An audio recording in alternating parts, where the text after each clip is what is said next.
저 오늘 여러분들에게 작은 것의 소중함, 어쩌면 우리가 남아있어서 잉여 제품이고 굳이 그렇게 필요 없는 것을 쓰레기통에 버릴 만한 것이라고 생각하는 것들에 대한 주님에 대한 관점을 오늘 여러분 오병이어의 예수님의 표적을 통해 같이 살펴보길 원합니다. 작은 것은 사소한 것이 아닙니다. 오늘 본문은 오병이어의 기적으로 우리가 잘 알려져 있습니다. 떡 5개와 물고기 2마리에 관한 스토리입니다. 여러분, 오병이어의 우리가 기적이라고 알려 있는데요. 예수님, 하나님, 성령님은 기적을 일으키는 분은 아니세요. 우리에게는 그게 기적처럼 보입니다. 그러나 그분들은 그냥 일상으로 행하시는 일입니다. 그래서 이것을 우리는 표적이라고 얘기합니다. 좀 이해를 돕기 위해 Signs and Wonders라는 표현을 쓰는데요. 예수님이 메시아인 것을 사인해 주는 거, 보여주는 거예요. 아, 우리는 못하는데 이런 일을 행하는 것을 보니 그분이 메시아임이 틀림없어 라고 하는 것이 성경의 이야기입니다. 오늘 전체 본문의 스토리에 대한 신학적인 배경을 잠시 여러분께 소개해 드리는 것이 본문을 이해하는 데 큰 도움이 될 것입니다. 자, 오늘 본문엔 예수님께서 빵 5개와 생선 2마리를 갖고 몇 명을 먹이셨습니까? 자그마치 5,000명입니다. 이건 남자만 계수했으니 아마도 2만 명일 것이에요. 제가 지난해 이 본문을 설교하면서 여러분 2만 배의 기적이라는 설교를 여러분께 말씀을 드렸습니다. 오병이어인데요. 한 사람이 먹을 것, 여러분 어린 아이가 제공했다라는 것을 유념하십시오. 유대인들은 당시 어디로 갈 때요, 도시락을 싸갖고 다녔어요. 혹시 조금 더 쉽게 얘기하면 간식이겠죠. 어린 아이라고 했으니까 말 그대로 아이예요. 아이가 싸왔던 간식의 양인가 얼마 되겠습니까? 우리가 요새 얘기하는 고등어 이게 아니고 아마도 조그마한 물고기였을 거예요. 좀 극단적으로 표현하면 피라미드 정도 될까요? 빵도 얼마나 겠습니까? 영화를 보면 큰 빵을 휙 나눠주는데 그게 아니라 정말 조그마한 자기 도시락이죠. 그러니까 유대인들이 갖고 다녔던 도시락을 생각해 보시면 이해되실 겁니다. 아이가 자기 한 끼 식사를 예수님께 드린 거예요. 아이의 헌신이 어떤 이적으로 드러날 것인가에 대한 생각과, 또 오늘 본문은 아마 저녁쯤에 예수님이 사람들에게 음식을 제공해 준 시간적인 배경이 있습니다. 특별히 이 오병이어의 기적은요, 사복음서 마태, 마가, 누가, 요한이 다 기록되어 있어요. 예수님의 십자가의 사건과 더불어서 오병이어는 굉장히 중요한 메시지가 담겨 있는 거예요. 자, 그리고 이 오병이어의 기적은요, 다른 기적을 보면 예수님 고쳐주세요 라고 하거나 제자들이 이건 어떻게 하겠습니까? 라고 질문하는 과정이 나오는데, 오병이어의 기적은 예수님이 의도적으로 아무로 묻지 않았는데 먼저 기적을 일으키셨어요. 그러니까 이건 예수님의 강력한 메시지가 숨어 있는 거예요. 하고 싶은 일을 본문의 메시지를 통해 드러나고 있는 것입니다. 13절에 보면 12바구니에 찼다라는 이 바구니가 나오는데, 바구니는 컵시노스라고 하는 헬라어 원어를 씁니다. 이것은 유대인들이 갖고 다녔던 바구니예요. 우리가 시장 갈 때 어떤 바구니를 갖고 다니나요? 한국 분들은.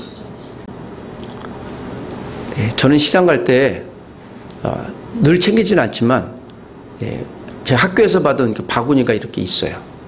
늘 그거 갖고 다녀요. 그러면 이게 제가 갖고 다니는 바구니죠. 그러니까 일상화된 바구니를 얘기하는 겁니다. 우리가 시장에 가면, 어때 마트에 가면 이렇게 플라스틱 바구니 주죠. 그러니까 우리가 바구니라고 하면 그걸 떠올리듯이 이 단어는요, 그러한 단어예요. 그러니까 유대인들에게 익숙해진 거죠. 즉 오늘 본문의 1차 리스너 청중들은 유대인들이에요. 하나님 나라를 기다리는, 메시아를 기다리는 유대인인 걸 알 수 있죠. 지금 오늘 우리 그리스도인들에게 정확히 주시는 말씀이에요. 그러므로 이 말씀 역시 우리가 귀를 활짝 열고 들어야 돼요. 여러분, 우리가 조금의 긴장감을 갖고 오늘 본문의 말씀을 함께 들어주시길 부탁드립니다. 자, 이 본문에 있는 내용 우리가 다시 한번 살펴보면 1절에서부터 보면 예수님의 표적들이 계속 일어나요. 그래서 1, 2절에 보면 큰 무리가 예수님을 따랐다라는 말씀이 나옵니다. 왜요? 예수님을 큰 무리 따랐던 이유는 2절에 보면 병자들에게 행하시는 무엇을 보았기 때문에? 표적을 보았기 때문에. 자, 5장에는요. 수많은 병자들 예수님이 고칩니다. 인간이 고칠 수 없는 병을요.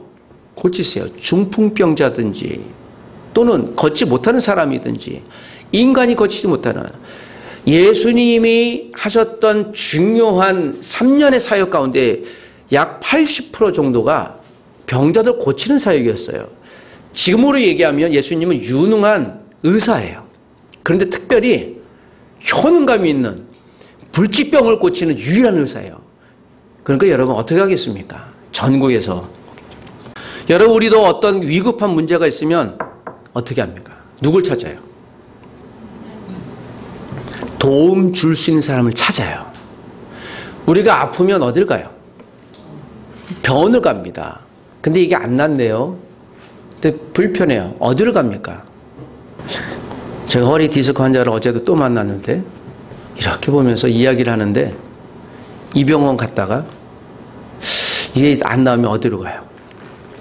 또 다른 병원을 갔다가 또 안 나오면 어디 이 병원 갔다가 한 가지 목적이에요. 무엇입니까?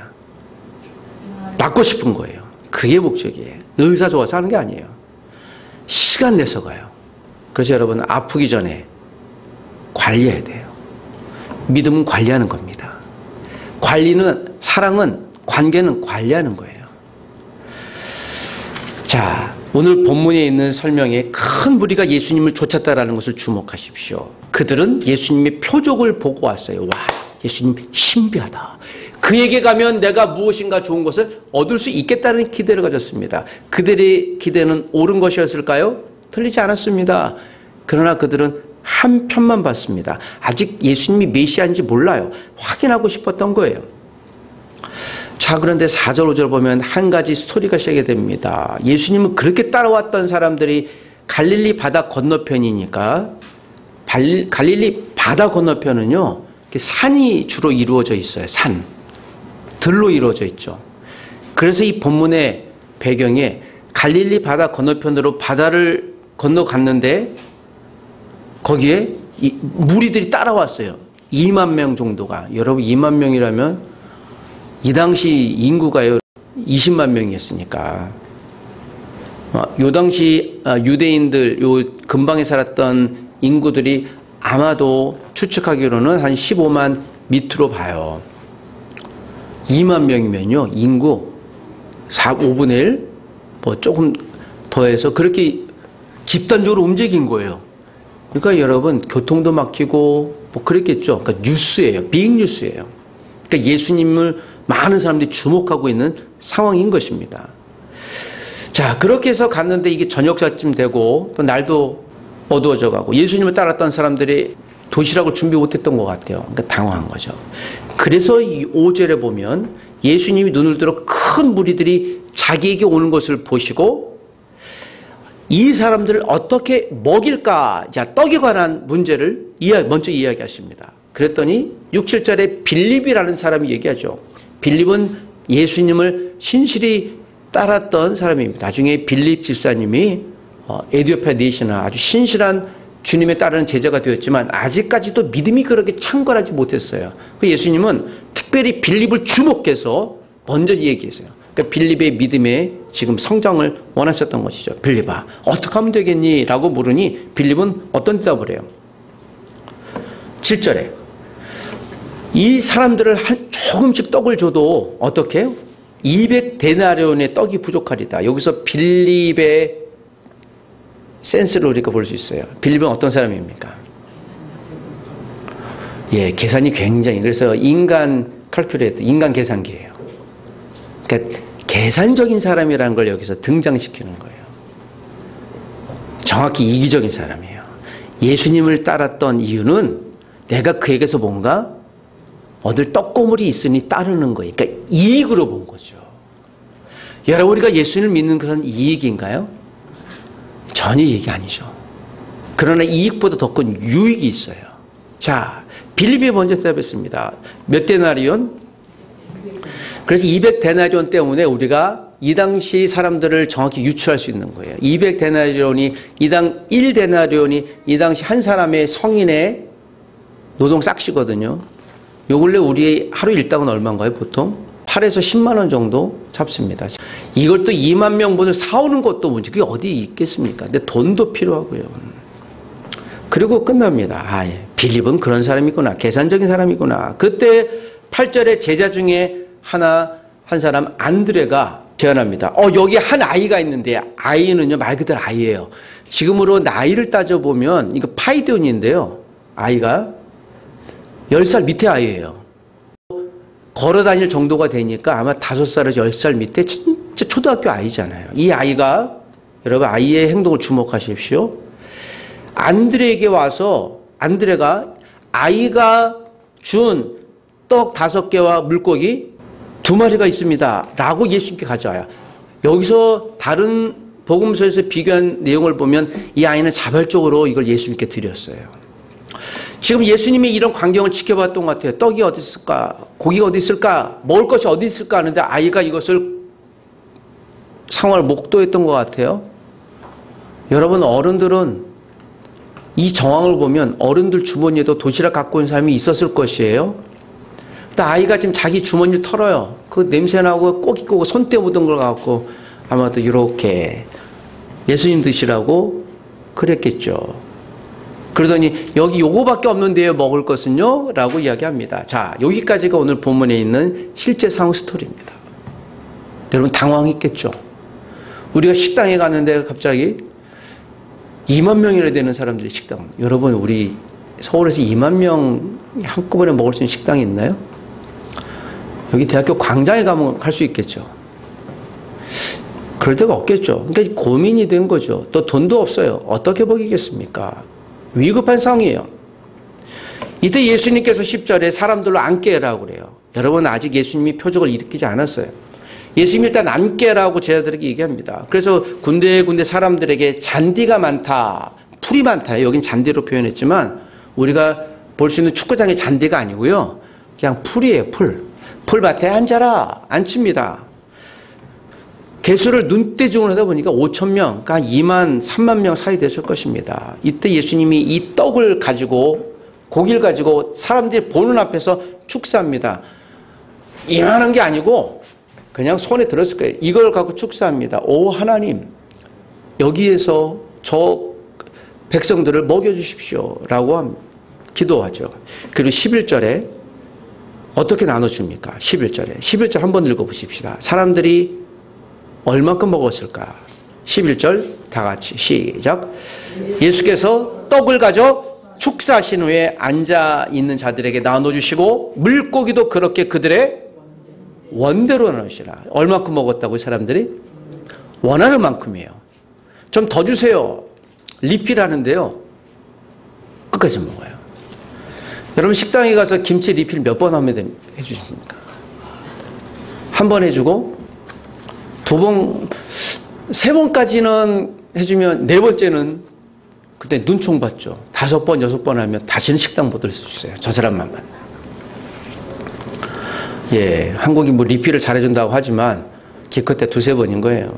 사람들은요, 다 이익을 계산합니다. 근데 여기서는요, 원하는 대로 줬다라는 것을 기억하십시오. 예수님이 주시는 것은 원하는 대로. 12절에 배부른 후에 배가 불렀어요. 만족함을 얻었죠. 여러분, 이게 웬 떡입니까 진짜? 웬 물고기입니까? 배부른 후에 예수님이 제자들에게 이렇게 얘기하세요. 사람들이 다 여러분 먹고 배불렀습니까? 우리 먹고 배부르면 음식 찌꺼기 어때요? 음식 남은 거. 안 먹죠? 그래서 뭐 테이크아웃 해가든지 하시잖아요. 여기서 뭐 테이크아웃 할 것도 없고 사람들이 배부른 후에라고 하는 것은 이제 좀 격하게 퍼진 거예요. 이제 배도 먹었다. 마침 하루 종일 굶었는데 얼마나 그래서 사람들이 이렇게 유자작하게 있었던 것 같아요. 그러니까 남은 음식에 관심이 없었던 것 같아요. 예수님이 이 말씀하세요. 저는 오늘 12절을 마지막으로 저와 여러분들이 주목하는 말씀으로 우리가 이 말씀을 붙들기를 원합니다. 남은 조각을 거두고 버리는 것이 없게 하라요. 사실 12절 남은 조각에 관해서는 사람들이 관심이 없어요. 예수님이 이 표적을 일으킨 것과 사람들의 반응에 대한 관심은 있는데요. 남은 조각을 버리는 것이 없게 하라. 그리고 세어보니까 남은 조각이 몇 바구니예요? 13절에 12바구니에 가득 찼어요. 오늘 이 본문은 예수님이 자신이 메시아임을 드러낸 메시아 표적이에요. 사람들이 먹었어요. 이건 정말 희한한 기적이에요. 와, 원더풀이에요. 예수님 스스로는 표적을 일으킨 것이죠. 그분은 메시아임이 맞다라는 걸 드러낸 것입니다. 그런데 여러분, 예수님의 관심이에요. 쟤들도 관심이 없었어요. 2만 명이나 되는 사람이 먹으니 관심이 없었어요. 그런데 여러분, 12절에 남은 조각이에요. 조각이라 그랬어요. 사람들이 막 먹고 이렇게 남고 옆에 뒀던 것 같아요. 얼마나 배가 불렀으면. 여러분, 식사하시면서 혹시 음식을 남기십니까? 저는 이렇게 음식 남기는 것에 굉장히 막 불편해하는 사람이에요. 이틀 전에 제가 갑자기 저녁을 먹게 됐습니다. 생각지도 않았는데 어떤 분이 저에게 저녁 먹자고. 그래서 제가 사실 배고파서 5시 반쯤에 짜장면을 혼자서 집에서 사무실에서 해 먹었거든요. 그래 집에 와서 밥 먹자고 했는데 30분 뒤에 밥 먹자가 오는데 그러면서 그래요. 이게 좀 거절할까 했더니 목사님 꽃등심 드실래요? 그래서 꽃등심은 얘기가 달라지죠.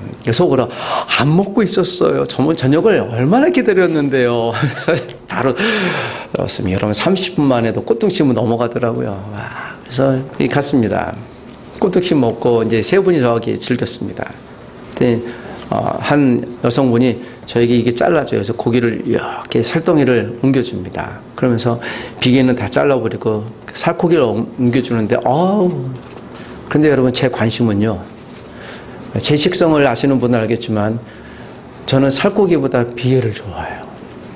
그래서 제가 이렇게 오는데 비계를 버리시길래 아니요 잠깐만요.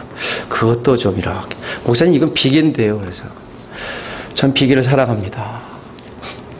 그래요 하고 먹는데요. 정말 꽃등심 비계가 이렇게 맛있는 거 또 체험했잖아요. 음식에 누군가는 좋아하는 부위가 있죠. 제가 음식 꽃등심 얘기하는 것이 아니라 모든 것은 다 먹을 만한 거예요. 쓸모없는 것은 하나도 없어요. 저는 오늘 예수님의 관심은 사람들이 관심 갖지 않는 바로 그 남은 조각, 작은 조각, 사소한 조각, 바로 그 지점에 예수님은 사람들에게도 관심이 있었어요. 어린 아이부터 여기 왔던 아이들은 아마 분명 어쩌면 가난하기부터 노인, 어르신까지 다 있었을 거예요. 2만 명 중에. 사람에게도 관심이 있었지만 예수님은 먹는 그 조각 하나도. 여러분 그 조각은 누구의 헌신으로 이루어진 거예요? 한 아이의 헌신이에요. 한 아이가 자기의 한 끼를 제공한 헌신이 담겨 있는 겁니다. 예수님은 그 어린아이의 헌신에 대해서 무관심하지 않았어요. 그 헌신은 남아있는 이것이 풍요롭게 수만 명이 먹고 남아서 아무도 거들떠보지 않는 것 같은데 예수님 그 음식조차에도 관심이 있는 거예요. 버려지지 말아야 해요. 모든 것은 다 쓸모 있다예요. 사람들은 버리려고 했을지 모르겠으나 예수님은 그것을 모아 다시 누군가에게 제공하는 유익한 음식으로 제공하라는 것이에요. 우리가 처음에 제가 보여드린 그림처럼 여러분 깨진 도자기 조각을 우리가 버릴 수 있지만 누군가에게 그것이 새로운 창조물로 또 유익한 도구로 창조되는 거예요. 모래알 속에 정말 귀한 아름다운 창조물이 있는 걸 아무도 몰랐었지만 게린버그 한 사람을 통해 모래알에 이렇게 아름다운 보석이 있다니 감탄할 수 있는 것이죠. 여러분 작은 것은 사소한 것이 아니에요. 사소한 것은 무시될 만한 것이 아닙니다. 우리가 여기 있는 가족들의 나이가 다 다르잖아요. 어린 아이부터 시작해요. 어른까지 있지 않습니까?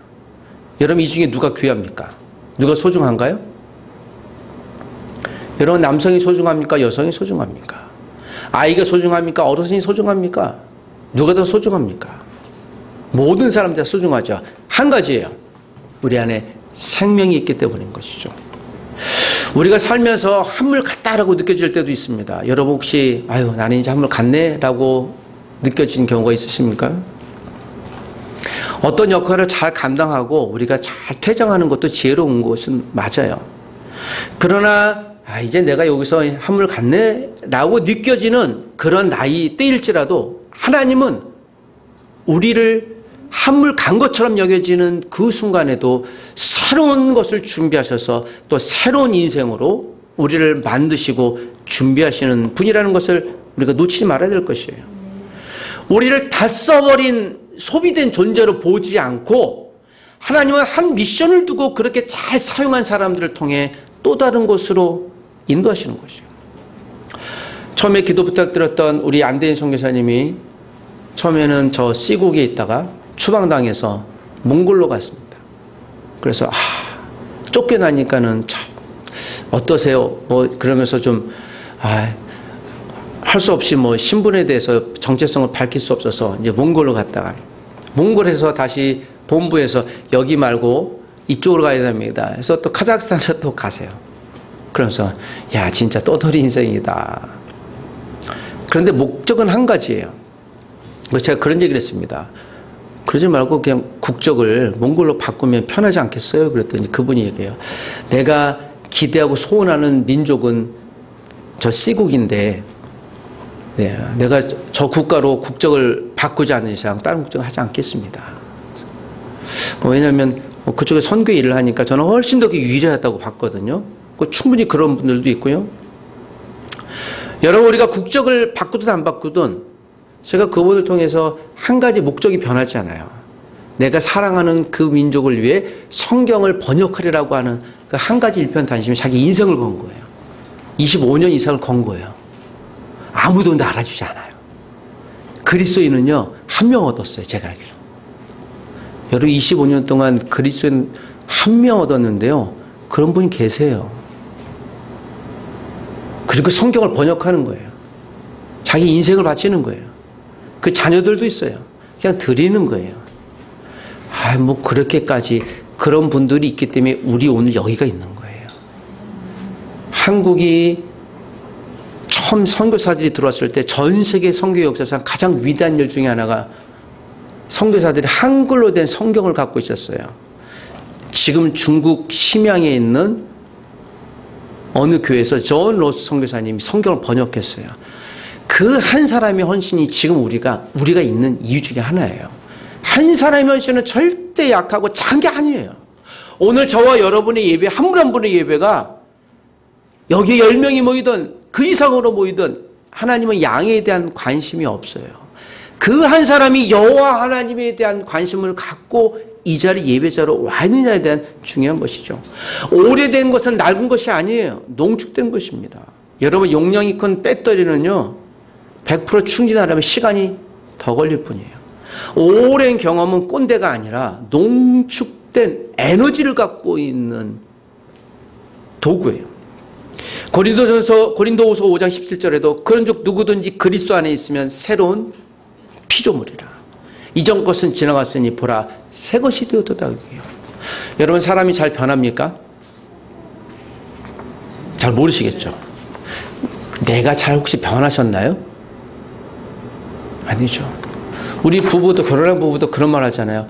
내가 결혼하기 전에는 그렇게 안 봤는데 결혼하니까 변했다. 아니요 원래 그래요. 그런 거예요. 변하지 않았어요. 그냥 본성이 이렇게 다 숨긴 게 얘기 안 한 게 드러날 뿐이죠. 여러분 사람은 잘 변합니까? 안 변해요. 그건 좋다가 나쁘다가 아닙니다. 그런데 여러분 사람은 변합니다. 오늘 그것이 사도행전 2장에 또는 바울을 통해서 수많은 사람 통해 나타난 말씀하신 거예요. 성령님이 있으면 변해요. 아까 그 마약에 중독됐던 분에 대한 일본 분에 대한 이야기 후기 스토리는 저는 잘 모르지만 분명 하나님이 그에게 역사하셨을 거예요. 그에게 믿음이 있으니까 한국까지 온 거죠. 3주일 동안 자기 모든 걸 전폐하고 이 문제 해결해야 되겠다라고 온 거죠. 여러분 문제 있을 때 때로는 식음을 전폐하고 시간을 내서 여호와 하나님께 나오세요. 지혜로운 자는 문제 있을 때 기도하는 자예요. 어리석은 자는 문제가 있어도 기도하는 시간을 방치하는 거예요. 탁월한 사람은 어떤 사람이라고요? 문제가 없을 때 일상에서 기도 싣는 사람이라고 그랬잖아요. 성경에 보면 그런 사람들이 많습니다. 우리가 믿음의 조상이라고 일컬었던 아브라함은 몇 세 하나님 그걸 부르셨어요? 75세 할아버지였을 때, 어르신이었을 때. 이삭은 몇 세에 가문의 지도자가 됐어요?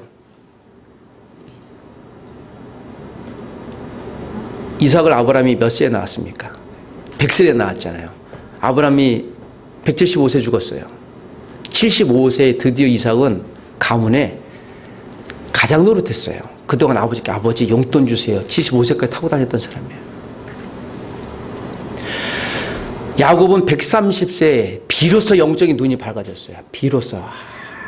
그래서 누가 축복받을 사람인지 그때 알아요. 성경 그렇게 얘기를 해요. 모세는 몇 살에 부름받았어요? 민족의 지도자로.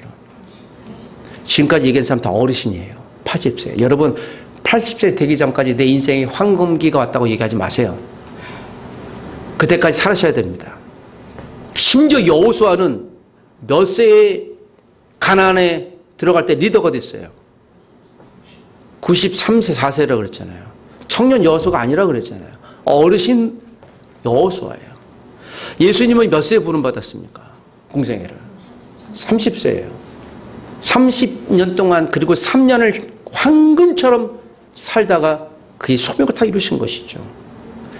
여러분 남은 것 내가 이제는 끝났다라고 얘기하는 것 천만에 그때 비로소 하나님이 사용할 수 있는 에너지가 되는 것입니다. 여러분 내가 다 소진됐다고 때로는 우리가 방전될 때도 있어요. 그렇죠? 아 이제 인생이 끝났구나. No 그러지 않아요. 2달 전에 제 집에 자동차가 방전됐습니다. 그래서 제 아내가 문제가 있어서 저한테 전화를 씁니다. 아침 일찍에. 그러면 빨리 SOS를 치라고. 그래서 보험회사 와서 점프를 받으라고. 그래서 받았죠. 집에 갔다 왔더니 배터리를 교체했대요. 그래서 그 배터리는 1년 반 전에 교체했거든요. 그래서 이거 몇 년 더 사용할 수 있는 건데 라고 자초지종을 물으니 그랬답니다. 그 기사가 여성이니까 잘 몰랐던 것 같아요. 방전된 걸 딱 이렇게 재더니 포인트가 제로 나오잖아요. 그러니까 이거 못 쓴다고 버려요. 빨리 교체해야 된다고. 제가 약간 화가 났죠. 제가 배터리를 몇 번 갈아서 알거든요. 사장님 왜 갈아셨어요? 이거 충전해주면 충분히 살 수 있는 건데. 다시 원상 뽑겠습니다. 지금 잘 달려요. 예, 멀쩡합니다. 제가 알기로는 한 2년 정도 더 탈 거예요. 여러분 사람들은 이렇게 속일 수 있습니다. 제가 지금 배터리 교체할 때 속임당하지 마세요. 그 얘기를 하는 것이 아니라 여러분 처음에 배터리 방전되면요 몇 퍼센트가 나와요? 배터리 0%, 0%가 나오죠. 방전됐는데. 근데 여러분 7일 동안 사용을 안 하니까 자동차가 방전되더라고요. 사용하지 않으면 방전됩니다. 믿음도 사용하지 않으면 방전돼요. 사용하지 않으면 굳습니다. 잎 하나도 사용하지 않으면 습기가 껴요. 사용하셔야 됩니다. 다를지라도 사용하셔야 됩니다. 여러분 그러나 방전됐다고 해서 이 배터리 버릴 게 아니에요. CPR 들어가면 돼요. 다시 살아날 수 있습니다. 여러분 우리 가운데 내가 지금껏 실패하셨습니까? 아, 이제는 끝났구나. 아니요. 여전히 그때도 우리의 기도가 식지 않고 기도가 멈추지 않는다면 우리 다시 하나님의 믿음의 CPR을 갖고 기도의 CPR을 하고 말씀의 CPR을 통해 우리가 살아날 수 있어요. 죽지 않습니다. 오늘 이 본문에 그 남은 것을 소중하게 여기라. 예수님은 12바구니에 남아있는 떡을 통해 누군가는 생명의 양식이 되고 다시 살아날 수 있는 은혜의 통로가 되니 버리지 말아요. 오늘 여기 있는 모든 사람들 한 분 한 분들이 귀한 거예요. 역할이 있습니다.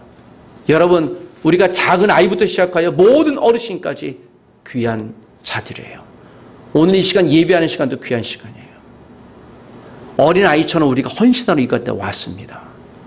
여러분 예배하는 순간 여기서 예배하든 온라인으로 예배하든 우리가 설마 오지 못하던 어떤 환경이 있든지 내가 예수님을 찾기를 작정한다면 그 시간은 존귀하고 귀한 시간이에요. 설마 실수할지라도 또한 어려울지라도 넘어질지라도 다시 일어나 달려갈 수 있어야 될 것입니다. 여러분 무엇이 우리를 새롭게 부활하게 합니까? 깨진 관계들이 있습니까? 다시 주님 앞에 붙들으시길 원합니다. 망가진 몸이 있습니까? 주님 앞에 다시 나가시기를 부탁드립니다. 2만 명이 되는 사람들이 예수님 앞에 나왔다는 것을 기억하십시오. 그들이 배고파 허덕일 때 예수님이 먹여주셨다는 것을 기억하십시오. 예수님 우리가 먹을 걸 이미 알고 계세요. 그래서 제공해 주십니다. 굶겨 죽이지 않습니다. 관계가 깨져서 이미 끝났다고 여길 때 예수 그리스도 앞에 하나님 무너진 관계가 다시 부활할 수 있도록 도와주십시오. 내가 헌신이 작다고 가벼이 여기지 마십시오. 귀한 것이에요. 사람을 살릴 일이 될 수 있는 것입니다. 내 자신이 가치 없다고 느낀 적이 있습니까? 때로는 어떻게 예수님께서 내 인생에 개입해 주셔야 될까? 여전히 나 홀로 있는 것처럼 느껴지는 그 순간이 혹 있으셨습니까? 도무지 방법이 없어서 여태까지 수년 동안 애써왔지만 결과가 안 나와 이거 실패했다 라고 내려놓은 어떤 결과들이 있습니까? 내 자녀들이 내가 계획한 대로 성장하지 않았다고 불평하고 고민스러워 하십니까? 자녀들 부모대로 양육되지 않아요. 그럴 수 없어요. 하나님이 키우시는 겁니다. 내 모든 재정을 내가 모았다고 내 것이 아닙니다. 하나님이 사용하실 거예요. 하나님이 한번 통장을 비우시면 0이 될 것이고요.